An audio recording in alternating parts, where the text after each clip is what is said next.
بله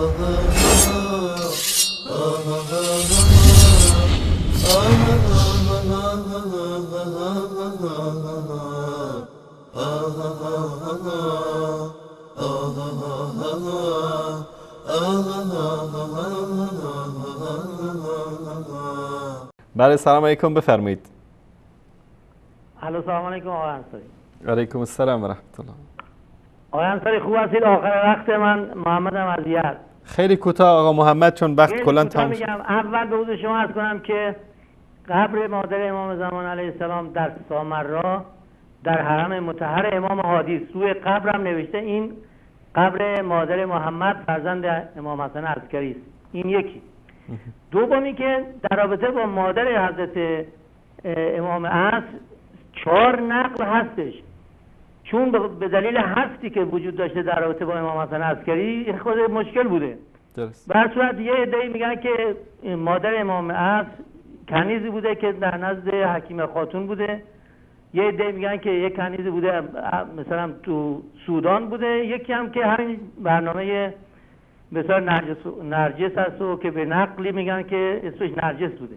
ولی در هر صورت هر که بوده، اونایی که دنبالش بستن که از ران زایده شده و اینا همش دروغه. از ران رایده شده اینا چیزای غلویه که اونایی که بی‌عقل بودن، اونایی که عقل نداشتن، فکر می‌کردن اینا مثلا باعث علو درجات اینا میشه، باعث مثلا فرض کنید که فضیلت اینا میشه، اینا رو برداشتن مثلا جریان طبیعی پروردگاره که عوض کردن و از ران زایده میشن. اینا همه چیزای ببخشید چرت و پرته که درست کردن. اینا معلوم نیست کی درست کرده. توجه میکنید اینا معلومه کی درست کرده برادر عزیز؟ همین کلینی و مجلسی درست کردن دیگه. کی درست کلینی اینا نقل کردن. اینا روایت نیست اصلا. اینا چیزای درست کردن که من میگم اینا در کوزه یعنی باید بدن در کوزه آبشو بخورن. اینا آقا محمد من تعجب میکنم مثلا همین آقای مجلسی این از رجالیون شیعه بوده که مثلا رفته شرحی بر اصول کافی نوشته و تصحیح و تضعیف کرده و خیلی از علمای شیعه هم تصحیح و تضعیف ایشون رو قبول دارن. ایشون یعنی اینقدر بیعقل و بیشعور بوده که همچین روایتی رو در به حال رمار آورده و گفته با سند معتبر. آقای مجلسی میگه من جمع آوری کردم احادیث. نه در حق الیقین آقای محترم در حق الیقین من نشون دادم محمد جان، من نشون دادم در حق الیقین میگه با سندی معتبر. خب سندش که به ادعای ایشون بوده، ما کار نداریم که اصلا ببینید قول انما انا بشر مثلکم. تشکر از شما برادر عزیز. تشکر آقا محمد. الله متعال فتون کنه. تشکر از شما. الله متعال فتون کنه. خدا نگهدار. من تعجب میکنم آقا در حق الیقین در بهارما میگه با سندی معتبر. ببینید در حق الیقین صفحه 277. این حق الیقین هم کتاب کیه؟ کتاب حق الیقین از علامه باقر مجلسیه، محمد باقر مجلسی. اینم شناسنامه‌اش، اینم صفحه کتاب.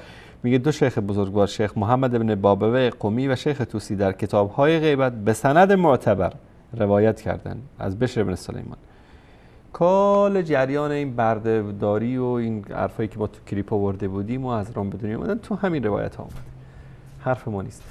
و اینکه قبر ایشون در سامرا هست، خب الحمدلله این شبهه برطرف شد که چطور رفتن واتیکان، ایتالیا، هوایی رفتن، زمینی رفتن، دریایی رفتن. این واقعا سوال بود برای ما، چطور اجازه دادن اهل بیت که دختر تک و تنها دوباره برگرده واتیکان بره اونجا. شاید هم سفیر تعیین کردن اونجا. حالا هر چه اتفاقی که افتاده یکی از اینا دروغ میگه، یا شما آقا محمد یا اون آخونده که تو شبکه رسمی امام حسین صحبت میکنه.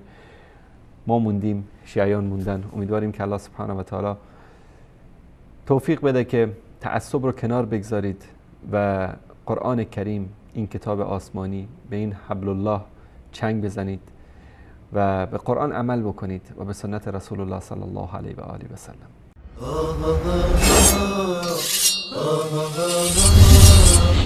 Oh